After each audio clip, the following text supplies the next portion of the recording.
ఎవరు భయ్యా చెప్పారు హైదరాబాద్కి బీచ్ లేదని? చెప్పండి. నేను అంత పెద్ద బీచ్ వచ్చింది, మామూలు బీచ్ కాదు. మా వైజాగ్లో కూడా అంత మంచి బీచ్ లేదు, మామూలుగా రాలే కెరటాలు. అల్లాడిపోయారు పిల్లలంతా. సో బేసిక్గా 2 గంటలు వర్షం పడితే, 2 గంటలు కూడా కాదు, గట్టిగా గంట వర్షం పడితే హైదరాబాద్ సిటీ సముద్రంలో తయారైపోతుంది. అంటే కిందంట సముద్రం, మహానదులు ఇంకా ప్రవలిస్తున్నాయి, అలాగా వెళ్తూనే ఉన్నాయి.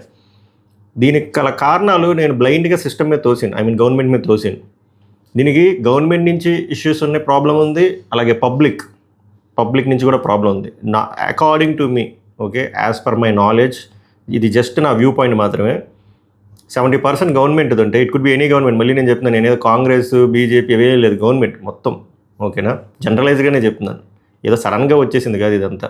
70% గవర్నమెంట్ సైడ్ నుంచి ఉంటే 30% పబ్లిక్, ఓకే. సో దీని గురించి మాట్లాడదు, ఎందుకంటే నేను చాలా దారుణంగా కష్టపడ్డారు జనాలు. లక్కీగా నేను ఆఫీస్కి వెళ్ళుంటే అంతే, ఒక 4-5 గంటలు అక్కడే ఉండిపోతున్నాను. చాలాసార్లు జరుగుతుంది, ఇది రిపీట్ అవుతుంది, కానీ ప్రాబ్లం పెరుగుతుంది తప్ప తగ్గట్లే. సో దాని గురించి ఎందుకు మాట్లాడాలని అనిపిస్తుంది, ఎందుకంటే ఆ స్ట్రగుల్స్ కానీ. నిన్న గట్టిగా చూస్తే 1.5 వర్షం పడింది భయ్య. సో ముందుగా అందుకే వీడియో చూసిన వాళ్ళు, నేను ఇబ్బంది పడిన వాళ్ళు, నేను చెప్తుంది కరెక్ట్గా అనిపించిన వాళ్ళు లైక్ చేయండి, కుదిరితే హైప్ చేయండి, వర్త్ అనిపిస్తే సబ్స్క్రైబ్ చేయండి, అండ్ మీ విలువైన ఒపీనియన్ కామెంట్ చేయండి, ఓకేనా? అండ్ మీకు కూడా బెటర్ సొల్యూషన్ కూడా ఉండొచ్చు కదా. నేను దీనికి రూట్ కాజ్ 2 పక్కల చెప్పి నా టేక్ అవే పాయింట్, నా సొల్యూషన్ చెప్తాను. మీరు మీ సైడ్ నుంచి ఒకవేళ నేను మిస్ అయిన రూట్ కాజులు కానీ, నేను మిస్ అయిన పాయింట్స్ కానీ ఏమైనా ఉంటే మీరు కూడా యాడ్ చేయండి కామెంట్స్ రూపంలో, okay? Let's dive into the video. Welcome to Pavan raw talks. మేరా నామ్ పవన్ హే. నిన్న గట్టి కొడితే 1.5 నుంచి 2 గంటలు వర్షం పడింది. అల్లాడిపోయారు పిల్లలందరూ రోడ్డు మీద, మామూలుగా కాదు. ఇంకా ఆ విజువల్స్ మీరు ఈ పాటికి చూసే ఉంటారు ఇన్స్టాగ్రామ్లో. నిన్న గచ్చిబౌలి నుంచి, మామూలుగా వినండి, గచ్చిబౌలి నుంచి కొండాపూర్ వెళ్ళడానికి 2 గంటలు పట్టింది. గచ్చిబౌలి నుంచి కొండాపూర్ గట్టి కూడా 4 కిలోమీటర్లు, అది 5-10 నిమిషాలు వెళ్ళేది 2 గంటలు. ఇంకా మాలాంటి వాళ్ళు ఇప్పుడు ఒక ఫర్ ఎగ్జాంపుల్ గచ్చిబౌలి నుంచి బిహెచ్ఎల్, గచ్చిబౌలి నుంచి కేపీహెచ్బి ఇలా వెళ్ళాలంటే 4 గంటలు 5 గంటలు. చాలామంది ఈవీఓలు పాపం ఏమేనంటే పొల్యూషన్ ఫ్రీ, మీరేం చేస్తున్నారు, మీ సైడ్ నుంచి మీరు ఈవీ బళ్ళు తీసుకోవాలి కదా అంటారు. ఈవీ బళ్ళకి ఛార్జింగ్ ఎలా ఉంటుంది? 4-5 గంటలు 6-7 గంటలు అలాగే రోడ్ల మీద ఉండిపోతే ఆడికి ఛార్జింగ్ అయిపోద్ది కదా. ఆడి పరిస్థితి ఏంది? ఎవరికైనా క్రిటికల్ కండిషన్లో ఉంటే, ఏమైనా ప్రెగ్నెన్సీలు ఉన్నా, ఏమైనా ఎమర్జెన్సీ ఉన్నా, ఆడికి సడన్గా బాత్రూమ్ వచ్చినా ఏం చేయగలరు? నాకు తెలిసి ఇవన్నీ అందరూ ఫేస్ చేస్తుంటారు, అవునా కదా? కామెంట్ చేయండి. దీనికి రీజను, మీరు జస్ట్ వర్షం మీద, ఆ నేచర్ మీద తొయ్యొద్దు, దాన్ని మనం కంట్రోల్ చేయలేం. ఫస్ట్ థింగ్, ఇది మాన్సూన్స్ కాదు, మాన్సూన్స్ రాకపోయినా కూడా ఇంత వాటర్ లాగ్సా? దీనికి రీజన్ గవర్నమెంట్ సైడ్ నుంచి మాట్లాడుకుంటే, ఫస్ట్ థింగ్ నా అండర్స్టాండింగ్ చెప్తున్నా, కరెక్ట్ మీ ఎఫ్ఎం రాంగ్. ఫస్ట్ థింగ్, మన దగ్గర అప్డేటెడ్ డ్రైనేజ్ సిస్టమ్ లేదు. ఎప్పుడో 20 ఏళ్ళ కాలంలో ఉంది. అంటే గట్టిగా వర్షం పడితే, ఇంతకుముందు ఏంటంటే కాన్స్టెంట్గా వర్షాలు పడేవి. ఇప్పుడు క్లౌడ్ బర్స్ట్లు ఎక్కువ అవుతున్నాయి, అంటే కుండపోత వర్షాలు అంటారు చూసారా, గట్టిగా పడుతుంది. గంటన్నర, ఒకసారి అరగంటే అలా పడిన ఇలా అయిపోతుంది. మొత్తం సముద్రాలు వచ్చేస్తున్నాయి హైదరాబాద్కి. దానికి కారణం 20 ఏళ్ళు కాలప ఆ టైం లైన్స్లో ఉన్న డ్రైనేజ్ సిస్టమే ఇంకా వాడుతున్నాం. మనం ఎందుకు అప్డేట్ అవ్వట్లేదు? మిగిలినన్నీ అప్డేట్ అవుతున్నాం కదా. ఇప్పుడు హైరైజ్ బిల్డింగ్లు వాడేస్తున్నాం, మెట్రోలు వాడేస్తున్నాం, అన్నీ అప్డేట్ అవుతున్నప్పుడు దాని కింద ఉన్న main thing drainage system update అవ్వకపోతే ఎలాగా? అది ఫస్ట్ ప్రాబ్లం. అది కాయలేకపోతుంది. అంత ఒకేసారి అంత వాటర్, అంత ఇంటెన్సిటీలో వాటర్ వస్తుంటే అది కాయలేకపోతుంది. ఎందుకంటే పాతకాలపు టెక్నాలజీ యూజ్ చేసి బిల్డ్ అయినవి. హైదరాబాద్ అనే కాదు, మిగిలిన అన్ని సిటీల్లో కూడా ఇదే దరిద్రం. ఇది పెద్ద సిటీ కూడా తెలుస్తుంది, బెంగళూరులో, ముంబైలో కూడా ఇదే జరుగుతుంది.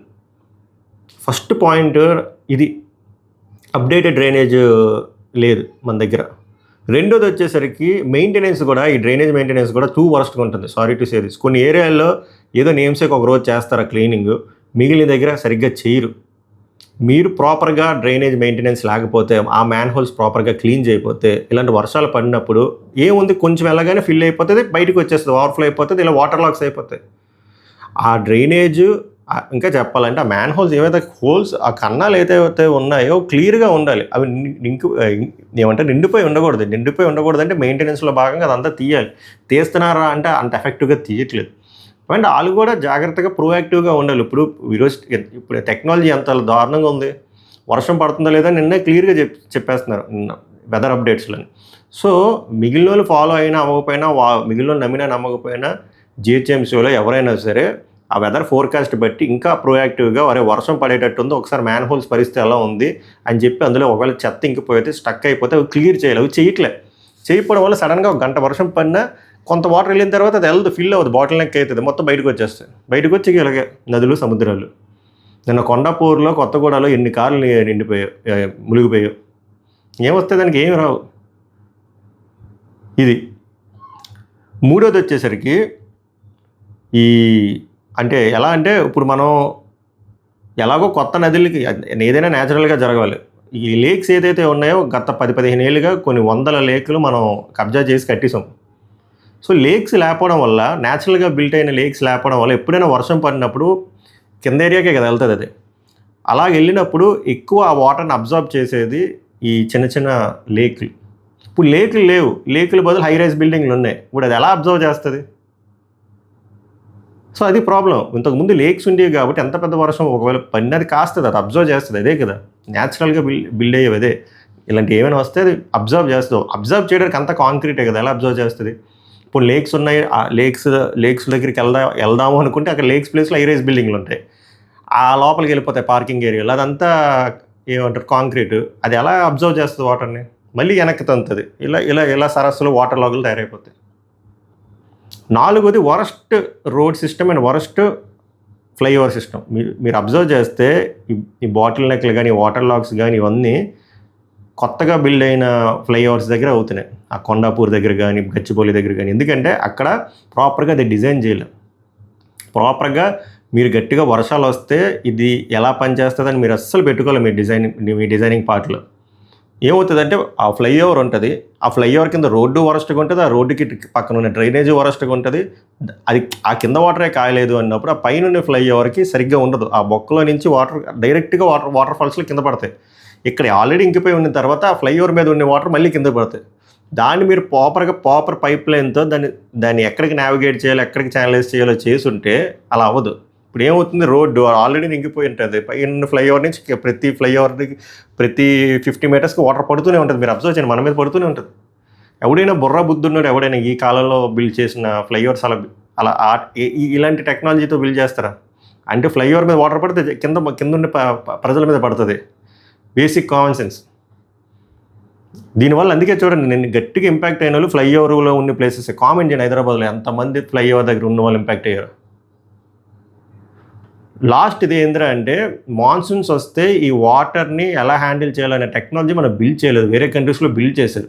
అంటే ఎలాగంటే ఇలా ఈ డౌన్వర్డ్ ఏరియాస్ ఏదైతే ఉంటాయి కిందవి, ఇలా వాటర్ స్టక్ అయితే కొన్ని టెక్నాలజీస్ ఉంటాయి. ఆ వాటర్ సక్ చేసి వేరే దగ్గరికి ఫ్లష్ అవుట్ చేయడానికి. మన దగ్గర సక్ చేసే టెక్నాలజీ లేదు.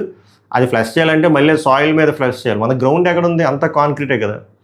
సో అర్జెంటుగా మనం అది బిల్డ్ చేసుకోవాలి. అది బిల్డ్ చేసుకోకపోతే ఇది రాను అరగంట వర్షం కూడా మనం ఇలా సఫర్ అవుతూనే ఉంటాం. ఏమో చనిపోయినా కూడా ఆశ్చర్యపోలేదు కొంతమంది ఎమర్జెన్సీ కేసులు. ఇది కంటిన్యూ అవుతూనే ఉంటుంది. నాకు ఈ 5 రీజన్స్ గవర్నమెంట్ సైడ్ చాలా చాలా చాలా పెద్ద మిస్టేక్స్ ఉన్నాయని అనిపించింది. ఇవి రెక్టిఫై చేసుకోకపోతే డౌన్ ద లైన్ ఫ్యూచర్లో మనం చాలా ఇబ్బంది పడతాం. హైదరాబాద్ అనే కాదు, it could be any cosmopolitan city, it could be any metropolitan city, or it could be any normal city. ఇప్పుడు పబ్లిక్ దగ్గరకు వద్దాం. ఏమనంటే మనం ఈజీగా వాట్ ఎ గవర్నమెంట్ షేమ్, సరిగ్గిలు చేయరు, కరప్టెడ్, ఇది అదని. కరెక్టే, అలానే ఉన్నారు. మనం కరెక్ట్గా ఉన్నామా? చెప్పు రాంబాబు, మనం తిన్నంగా ఉన్నామా? మనకి zero civic sense, common sense ఉండదు, సివిక్ సెన్స్ ఉండదు.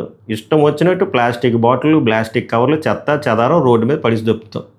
10లో 95 మంది పడిసి దొప్పుతాం. ఎప్పుడైనా నువ్వు వాటర్ తాగినా, ఆర్ ఏమైనా థమ్స్అప్ తాగినా, పెప్సీ తాగినా, ఏమైనా ప్లాస్టిక్ బాల్ తాగినా, నువ్వు వెళ్ళి 100లో 95 మంది రాంబాబులు వెళ్ళి 95 మంది రాంబాబులు వెళ్ళరు, రోడ్డు మీదే పడేస్తారు. మిగిలిన 5 మంది మహానుభావులు మంచోళ్ళు వెళ్ళి డస్ట్బిన్లో వేస్తారు, ఆరు ఇంటికి తీసుకెళ్ళి ఇంట్లో ట్రాష్లో వేస్తారు.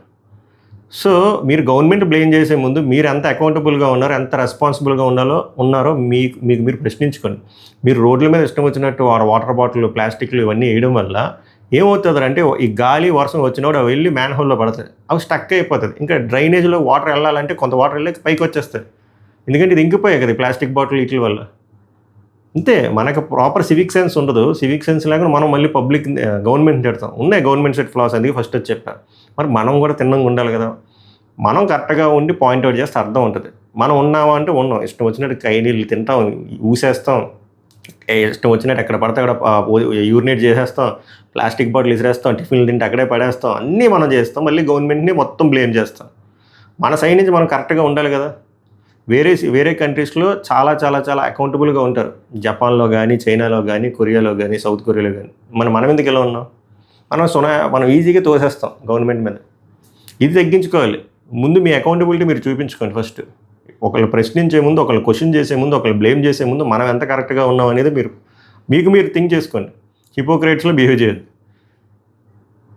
Be a responsible citizen. అప్పుడు మీరు బాగుంటే ఊరు బాగుంటుంది, ఊరు బాగుంటే అందరూ బాగుంటారు. రెండోది వచ్చేసరికి ఏమంటే ప్యానిక్ అయిపోతాం మాట్లాడితే. మనకి చిన్నది ఏమైనా ప్యానిక్ అయిపోతాం. వర్షం పడుతుంది అని తెలియగానే మనకి అవసరం లేకపోయినా ఆఫీస్లో ఉన్న వాళ్ళు కార్ తీసి బయటకు వచ్చేస్తాం. అసలు అవసరం లేదు అక్కడ. కాసేపు ఆగితే ఆ వర్షం కూడా అయిపోద్ది, తర్వాత వెళ్ళొచ్చు. కానీ ఆగదు మనకి. మనం ప్యానిక్ అయ్యి మిగిలిన చుట్టుపక్క వర్క్ స్టేషన్లో ఉన్న వాళ్ళు కూడా ప్యానిక్ చేసేస్తాం. అందరూ గొర్రెలుగా తీసేస్తే త్వరగా ఇప్పుడే వర్షం పడుతుంది, ఇప్పుడు వెళ్ళిపోతే ఈ వర్షంలో ఎవరో ఉండరు కాబట్టి ఈజీగా ట్రాఫిక్ ఉండదు అంటారు. దరిద్రం ఏంటంటే అందరూ అలానే ఆలోచిస్తారు. ఆ పెద్ద వర్షం ఆల్రెడీ అద్భుతమైన డ్రైనేజ్ సిస్టమ్ ఇందాక చెప్పిన ఆ 4-5 పాయింట్ల వల్ల బ్లాక్ అయి ఉంటుంది. ఇప్పుడు ఈ ప్యానిక్ వల్ల జనాలు, ఈ కారులు, తెలుసు కదా కారులు ఒకటే ఉంటాడు, మళ్ళీ కారులు తీసేస్తారు. ఏమవుతుంది? ట్రాఫిక్ మొత్తం బ్లాక్ అయిపోతుంది. తెలుసు కదా మనకు అద్భుతమైన రోడ్డు సిస్టమ్, అద్భుతమైన ఫ్లైఓవర్ డిజైన్లు ఉన్నాయి. రోడ్డు కిందదేమో 100 మీటర్లో, మామూలుగా 100 మీటర్లు ఉంటే పైన ఫ్లైఓవర్ 50 మీటర్లు ఉంటాయి. అద్భుతమైన టెక్నాలజీలు. సో అలాంటప్పుడు ఏమవుతుంది? మీరు ఇంకా పెద్ద చేస్తున్నారు ప్రాబ్లమ్ని. ప్యానిక్ అవ్వదు ఎప్పుడూ. ప్యానిక్ అయితే ఎప్పుడు సొల్యూషన్ రాదు. వర్షం పడుతుంది అంటే మీరు ఫస్ట్ ఫోర్కాస్ట్లు చూసుకోండి. ఇవాళ వర్షం పడుతుంది అన్నట్టు అనిపిస్తే ఇంట్లో వర్క్ ఫ్రమ్ హోమ్ చేసుకోండి. లేదు కాంటపట్టు అంటే దాన్ని బట్టి చూసుకొని వర్షం before rain are after rain కాసేపు ఆగి రిలాక్స్గా రండి. అంతే తప్ప ఇంక వర్షం వచ్చేస్తున్న వర్షం ప్యానిక్ అయిపోతే ఎలా అవుతుంది? అవ్వదు. ప్యానిక్ అవ్వడం ఆపండి. ఆ పెట్రోల్ అప్పుడు కూడా అంతే, పెరిగిపోతుంది 300 అయిపోతుంది, 400 అయిపోతుంది, వరదలాగా జనాలు. ఏమైంది? ఇప్పుడు అదే రేట్లు కొనుక్కుంటున్నారు కదా. మీ వల్ల ఆ రోడ్లు బ్లాక్ అయిపోతే మిగిలిన వాళ్ళు ఎవరైనా ఎమర్జెన్సీలు ఉన్నాడో అంతే మొగ్గలేసిపోతారు. మూడోది గవర్నమెంట్ని బ్లేమ్ చేస్తాం. చెరువులు కాపాడాలి, చెరువులు కొట్టేస్తున్నారు, ప్రాపర్గా ఎకో సిస్టమ్ బిల్డ్ చేయలేదు ఇది అంటారు. మనం ఏం చేస్తున్నాం? మీరు తీసుకుంది స్టాండ్ అలోన్ అపార్ట్మెంట్ అయినా, మినీ కమ్యూనిటీ అయినా, పెద్ద గేటెడ్ కమ్యూనిటీ అయినా, ఆర్ ఇండివిజువల్ హౌస్ అయినా, మీరు మీ ఇంట్లో ప్రాపర్ డ్రైనేజ్ సిస్టమ్ మెయింటైన్ చేసుకుంటే అట్లీస్ట్ కొంత సాయిల్ అయినా పెట్టుకుంటున్నారు చుట్టూరు. మీరు కొంత సాయిల్ పెట్టుకుంటే వర్షం పడినప్పుడు ఆ సాయిల్ అబ్జర్వ్ చేస్తుంది కదా. మీరు మెయింటైన్ చేసుకుంటున్నారు, ఎందుకు బొక్క అని చెప్పి మీరు దాని మీద రూములు కట్టించుకుంటారు. అది స్టాండ్ అలోన్ అపార్ట్మెంట్ అయినా, మినీ సొసైటీ అయినా. మీరేమంటారని కొంతమంది ఇంటలెక్చువల్ సొసైటీలో ఒప్పుకోరు, గేటెడ్ వాళ్ళు ఒప్పుకోరంటే మాకు ఈ రిక్వైర్మెంట్ కావాలి అని చెప్పి రైట్ ఫ్రమ్ ద స్క్రాచ్ చెప్తే వాళ్ళు ఎందుకు చుట్టూరు ఉంచుకోరు? ఇప్పుడు ఏమవుతుంది? పెద్ద గేటెడ్ కమ్యూనిటీస్, మినీ గేటెడ్, వీటిల్లో సాయిల్ అనేది అంతా కాంక్రీట్. వాళ్ళు చుట్టుపక్కల ప్రాపర్గా సాయిల్ మెయింటైన్ చేసి ఒక ల్యాండ్ ఉంటే ఆ వాటర్ అంతా అటువైపు వెళ్ళి అది అబ్జర్వ్ చేసుకుంటుంది. ఇప్పుడు అది అంతా లేదు, కాంక్రీట్గా ఉండడం వల్ల అది ఏం అబ్జర్వ్ చేసుకోకుండా ఆ వాటర్లో ఫ్లో అంతా మళ్ళీ బయటికి వస్తుంది రోడ్డు మీదకి. మనం తిన్నంగా ఉండం, మనకి రెస్పాన్సిబిలిటీ ఉండదు, మనం మళ్ళీ ప్రశ్నిస్తాం. సో పబ్లిక్ సైడ్ నుంచి నాకు ఇవి మిస్టేక్స్ అనిపించాయి, గవర్నమెంట్ సైడ్ నుంచి ఇవి మిస్టేక్స్ అనిపించాయి. దీనికి సొల్యూషన్ కూడా ఏం లేవు. ఈ ప్రతి మిస్టేక్కి సొల్యూషన్ మన దగ్గరే ఉంది. అవి రెక్టిఫై చేసుకుంటే మెల్లిగా సెట్ అవుతాయి. అడాప్ట్ చేసుకోవాలి. మనం ఇష్టం వచ్చినట్టు నేచర్ మీద తోసేయకూడదు. నేచర్ ఎప్పుడు దాని పని అదే చేసుకుంటుంది. మనం గ్లోబల్ వార్మింగ్ చేసి దొప్పుతున్నాం కాబట్టి ఇష్టం వచ్చినట్టు వర్షాలు అలా పడుతున్నాయి. మనం అంతే మనం అనుభవించాలి. దానికి తగ్గట్టు మనం ఎన్ని టెక్నాలజీస్ ఉండో మనం అడాప్ట్ చేసుకొని మన ఇన్ఫ్రా మీద పెట్టుకోవాలి. అప్పుడు తగ్గుద్ది. లేదంటే ఉండలేదు, పెరుగుతూనే ఉంటుంది. ఏ గవర్నమెంట్ ఏదో అనుకుంటున్నారు గవర్నమెంట్ మీద తోసేస్తున్నారు, ఏ గవర్నమెంట్ మీద వచ్చినా ఇలానే ఉంటుంది. ఎండ్ రిజల్ట్ మనం అందరూ సఫర్ అవుతాం. సో ఓవరాల్గా దీనికి రీజన్స్ ఇవన్నీ నాకు అనిపించింది, ఎందుకో మాట్లాడాలనిపించింది. దీని పెద్ద వ్యూస్ కూడా రావు నాకు తెలుసు, but only from out of frustration and awareness related video చేస్తుంది. అందుకే పొరపాటున మీ హోమ్ పేజ్ వరకు వస్తే లైక్ చేస్తే, హైప్ చేస్తే వైడర్ ఆడియన్స్కి రీచ్ అవ్వడానికి కొంచెం ఛాన్స్ ఉంది. వీడేదో బాగా చెప్పాడు, వర్తవర్మ అనిపిస్తే సబ్స్క్రైబ్ చేయండి. నెక్స్ట్ టాపిక్లో కలుద్దాం. సభ నమస్కారం, ధన్యవాదాలు.